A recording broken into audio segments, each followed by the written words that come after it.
So Donald Trump is actually deporting U.S. citizens. It's not just, people who have entered the country illegally, undocumented workers.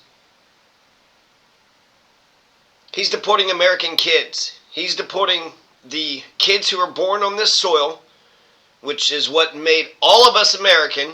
Nobody did anything special. Nobody did anything extra to become an American. You didn't have to pass high school. You didn't have to graduate. You didn't have to pass the driver's license exam. You didn't have to do a damn thing except you were born here. You were born on this soil. You didn't have to pass a civics exam, which actually a lot of immigrants have to pass a civics exam, so therefore the immigrants know more about American civics than Americans do. But American children are being deported. So I just want to document all the ones that I've come across, because this is outrageous. This is insane. Even like some with cancer. We're deporting American kids who have cancer. So let's see here. This is from the Intelligencer. There's 2 kids, ages 4 and 7. They were put on the mother's deportation flight after they were all detained April 24th. So this happened nearly 2 months ago. 2 U.S. citizen children were sent on their mother's deportation flight to Honduras without the opportunity to speak with attorneys, leaving a 4-year-old boy with stage 4 cancer without access to his medication, according to the National Immigration Project. Gracie Willis, an attorney with the organization, told ABC News that the boy and his 7-year-old sister were detained by ICE, taken to El Paso, flown to Honduras. The 4-year-old boy was actively receiving treatment for a rare form of cancer, flown to Honduras. Is that going to be better or worse for him without his medication? What the fuck? What the fuck? Attorneys were preparing a habeas corpus petition when the children were taken out of the U.S. on an ICE charter flight before the petition could be filed. So now what do you do? Now what do you do? These motherfuckers are coming for habeas corpus. They're trying to destroy habeas corpus.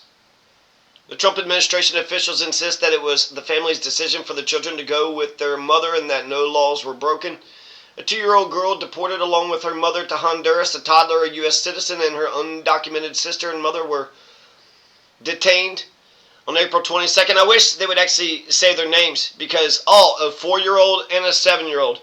No, I'd like to say, free Mark, free Joey. We need to, bring Joey the American back. The 2-year-olds identified in court filings as VML. So, Valentine, is that what it is? A 2-year-old girl deported along with her mother to Honduras. So, these are a U.S. citizen. They were born on this soil, right? 2-year-old, 7-year-old, 4-year-old. Her 11-year-old sister also were detained.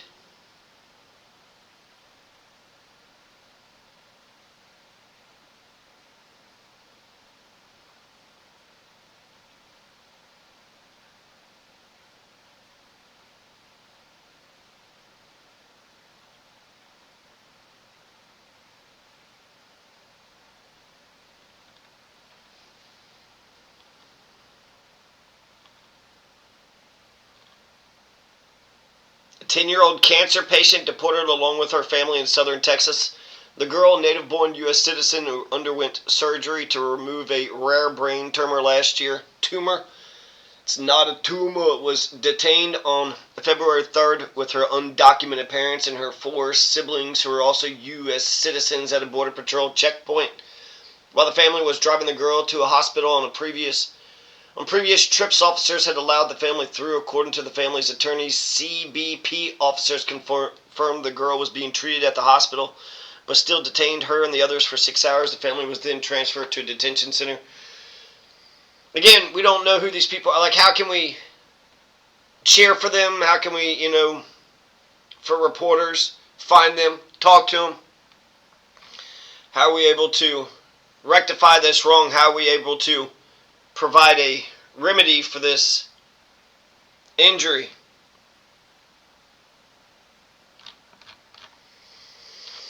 So let's just make sure we got all the, let's see, 2, American children, 4-year-old and 7-year-old, and we know nothing about them except that they were deported to Honduras. They were in the El Paso, Texas ICE facility. They were taken to El Paso. Where'd they come from? They don't even say where they had come. Like, where were they? Where in America did they live? The only thing we know, this 2-year-old named VML and her 11-year-old sister, are they both? It's just saying that the toddler is a U.S. citizen, her undocumented sister. So therefore, the 2-year-old's an American, but not her 11-year-old sister. So where's VML?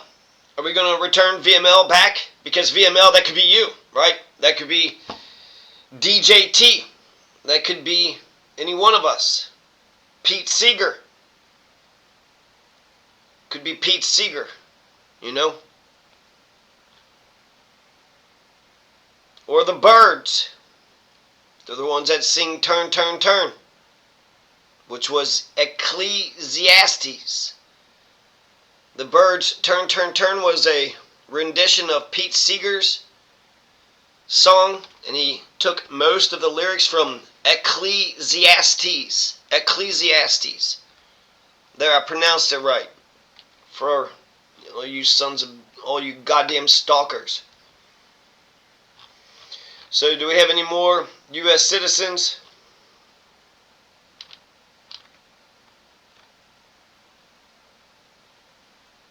A 10-year-old? A 10-year-old cancer patient. Well, we really just don't love the cancer patients. Detained February 3rd with her undocumented parents, 4 siblings, U.S. citizens, Border Patrol checkpoint. While they were driving her to a hospital. Fucking awesome. Then they were deported to Mexico the next day. Did we give the 10-year-old a chance? Did she want to stay? Texas Civil Rights Project attorney Danny Woodward.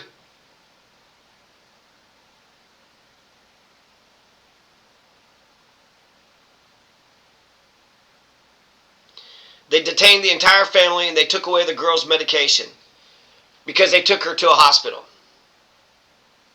Now they live in Mexico. They're hiding in Mexico. And the children haven't gone to school or seen a doctor since they were deported. Her oldest son is still in Texas working to make rent and finish high school by himself. Go to a job, pay rent, go to high school. All by himself. Good luck to that guy.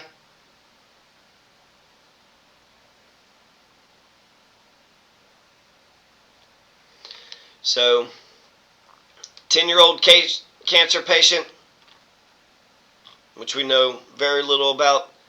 Really, the only person we know is just that 2-year-old. VML. Hopefully VML will make it back here. One of the children is a 4-year-old with stage 4 cancer. 3 young children who are American citizens were deported to Honduras.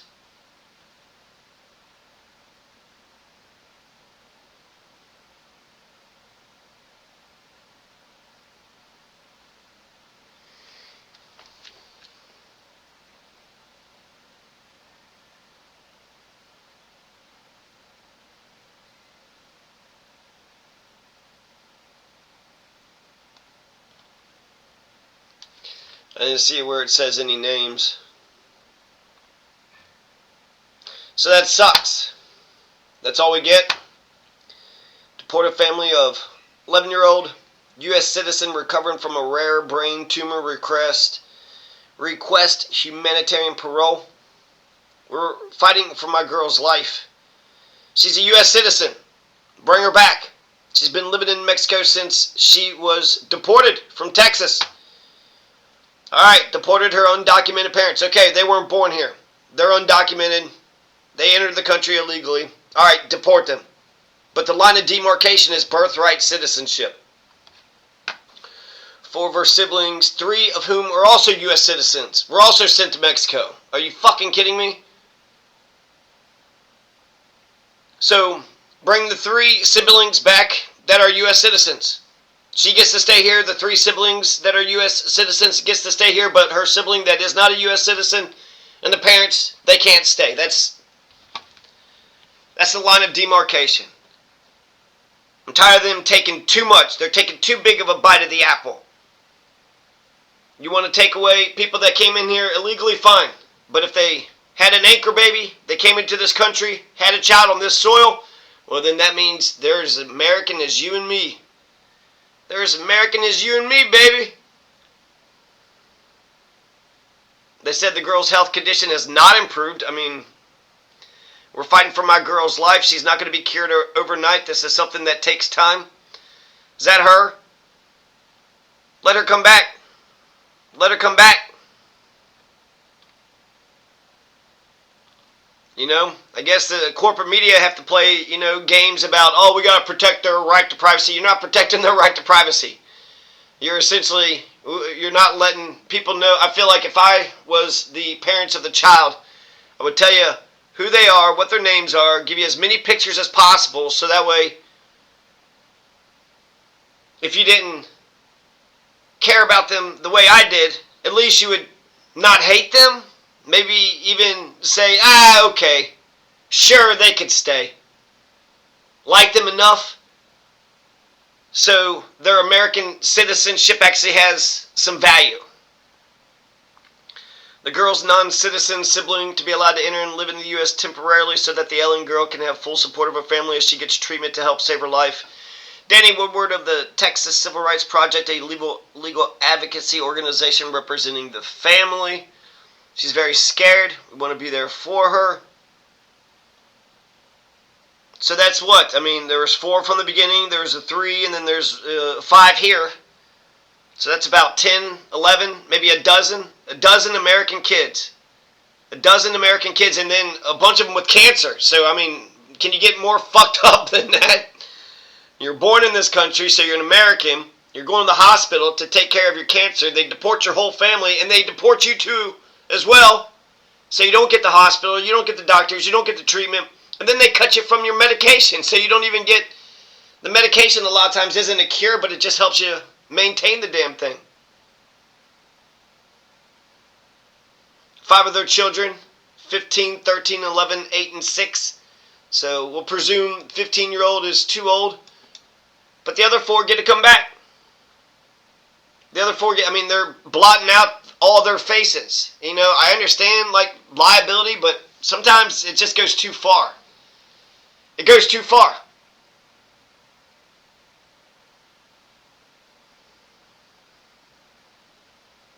You're trying to win the public over.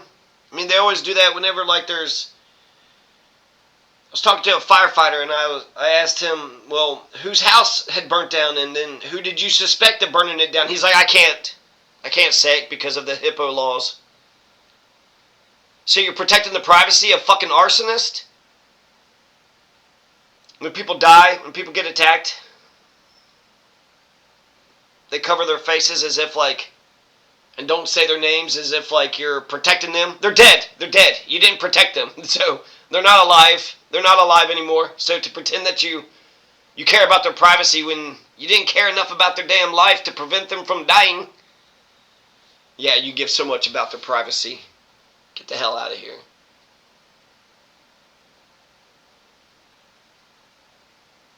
And then here, look, they're taken to a detention facility. They spent 24 hours before they were placed in a van. Isn't that what the damn coyotes are doing? Isn't that what the coyotes are doing up through Latin America and Mexico, South America? The coyotes just putting people in vans. The parents were never going to give their due process, but the American kids, they got citizenship. So I feel like the immigration lawyers should really push on finding out who are the Americans and who are not Americans. If you are born on this soil, you get to stay. And then, I feel like even though that poor high school kid is, having to pay rent and go to high school alone, a lot of immigrants started out that way. And if they think that this country is better than where they came from, I say let them try, let them have it out. They're Americans, so they're entitled to it. I don't know what a 2-year-old would do, I guess adoption services, orphanage, or foster care. They're Americans. They're Americans. The 18-year-old is a U.S. citizen. He woke up one morning and learned that his entire family was gone. He graduated high school alone. It breaks our hearts.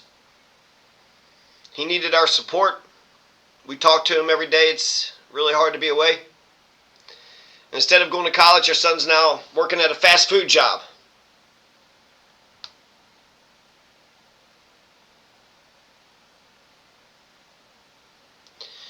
And they're aggressively deporting everybody, not just the criminals, immigrants who have criminal charges or convictions. A conviction I can understand, but a charge? Somebody fucking accused them of something? Anybody can accuse people of something. When I think about that Alex Padilla video, it almost seems like it's a white trash mantra, but you gotta fuck them before they fuck you. So it's almost like you gotta arrest them before they arrest you. You gotta arrest them before they arrest you.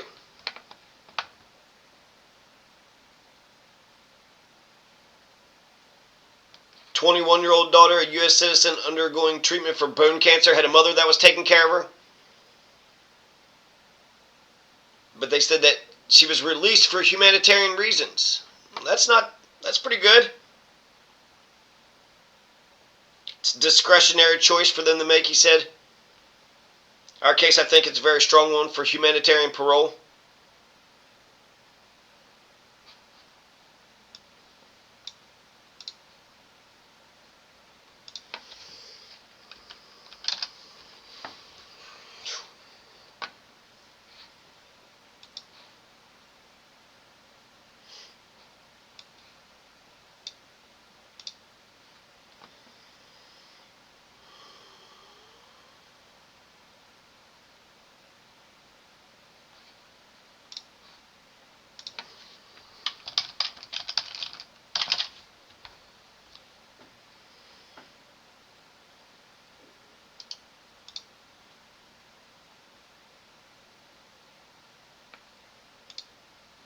Sheriff's office. Hey, she's getting some water right now. He's over there hiding by the pool.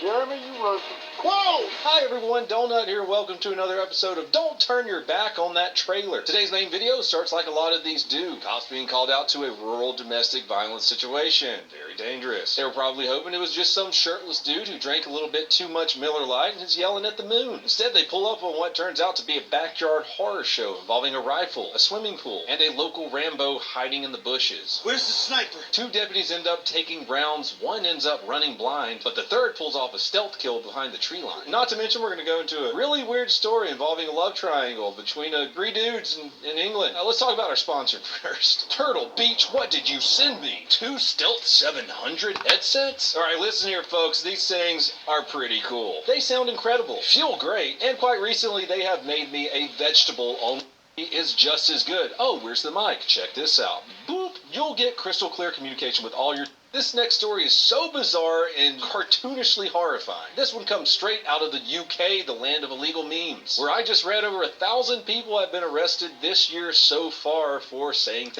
Our kid walks up, grabs her by her lanyard, picks her up, throws her on the ground like it's WWE. Then he takes off in her car and immediately crashes into 7 other vehicles in the parking lot. 7. You're the man. I drive like a woman. And here's where you really start to question if Houston even is a real place. This kid is out on parole for capital murder. When he was 14, he shot a guy 8 times, of course killing him, and he had already had a rap sheet full of robberies. Somehow the system looked at him and said, yeah, give him another shot. He's got a GED. He looked alright to me. Atlanta, Texas, what are we doing? He could have been in prison for 20 years, but after his original sentencing, they gave him 2 years. He doing it again? He's doing it again. Maybe now they'll revoke his parole. I do hope 81-year-old Sandra Glenn makes a full recovery. Hopefully this dude sees a little bit of justice after this. And once again, I f***ing hate the legal system. Let's move on to an incident that, believe it or not, makes a little bit more sense than what we just covered. It's got cops, bullets, and something that Houston seems to have misplaced, consequences. Logan County, Oklahoma, April 2nd, 2025. Judging by this call, this place is the Florida of the Midwest. Deputies are responding to a domestic call, nothing out of the ordinary, right? Wrong. Deputies roll up this charming little slice of America and knock on the front door. A woman casually lets them in and lets them know that her ex is hiding by the pool. Not a he ran out back or yeah he's acting a little weird, just he's hiding by the pool like a sneaky little raccoon who just drinks beer and doesn't pay child support. Hello, Sheriff's Office. Hey, she's getting some water right now. He's over there hiding by the pool. Our first deputy starts heading around the side of the house, calls out the suspect's name, and that's when this happens. By the pool. I wake up every day and I'm immediately reminded that this is happening. It's not a dream. It's not a dream. Eric Dane, loved by millions as Dr. McSteamy on Grey's Anatomy and in Euphoria. Still charismatic, still fighting. Now, his first television interview. Where's the pool?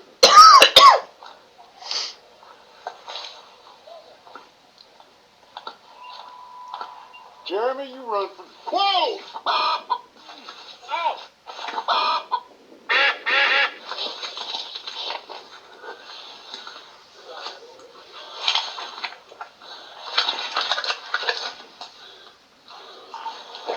County shots fired on it.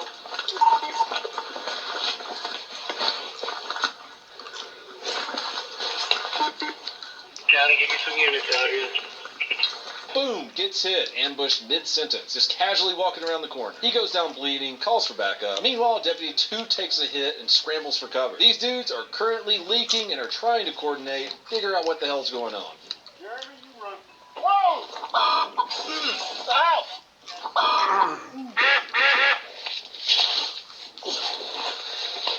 County, I'm hit.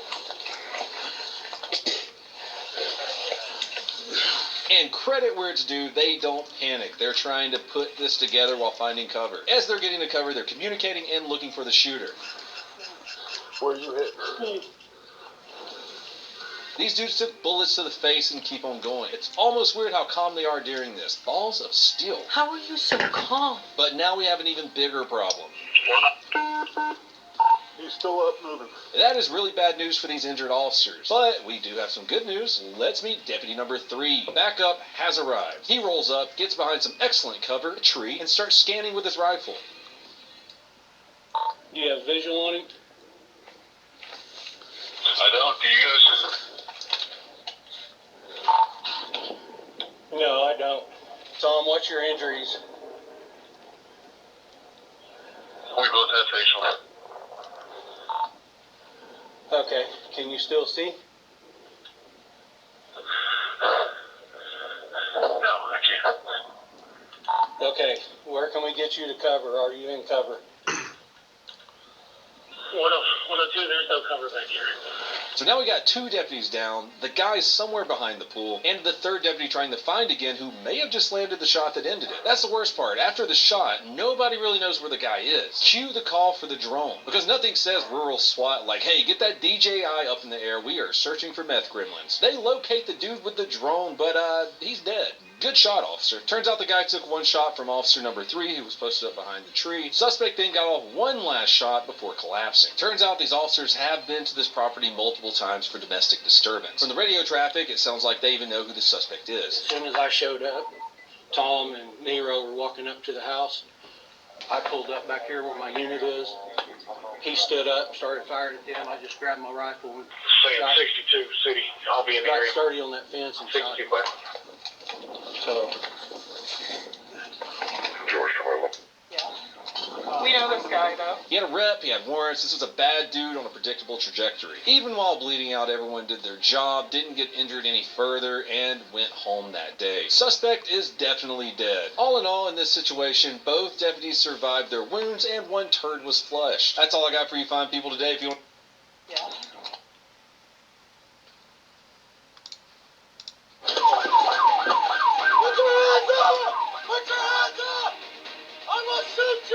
Hi everyone, Donut here. Today we have ourselves a bad grandpa. Have a sip of your grandpa. Now, I don't know if the guy in the video is actually a grandfather, but I do know that he is a 75-year-old man who pulled a gun on a police officer. Actually, a 75-year-old fugitive man who pulled a gun on a police officer. This incident comes from a magical little town out of New Mexico, which I shit you not is called Truth or Consequences, which sounds like something out of a Cormac McCarthy novel. But it is in fact a real place where old men shoot guns at cops instead of just drinking drinking prune juice, being senile, and staring at clouds. I'm slipping gradually into senility. Buckle up, because it's going to be a crazy one, but first let me tell you about someone who helps keep the lights on around here. Mother of God! Jetpack! Jetpack! Fire Max rechargeable ear probe. Halo laser rangefinder. Tiger Claw inlaw compatible forward grip. Mantis X2 dry fire shoot. Ballistic eyewear. You get all this cool stuff inside of Bayfront Park. Because of course it did. That's right, palm trees, upbeat music. Not have a weapon at the time, and that the officer fired without provocation. Hate to say it, but cars are a several-ton bullet or a deadly weapon. On the street. No other injuries were reported, but festival goers certainly scattered. Both the officer and the driver were taken to the hospital. The officer had minor injuries. The dude who was driving the car went under surgery and was in critical but stable condition. The suspect's sister claimed that the guy did not have a weapon at the time and that the officer fired without provocation. Hate to say it, but cars are...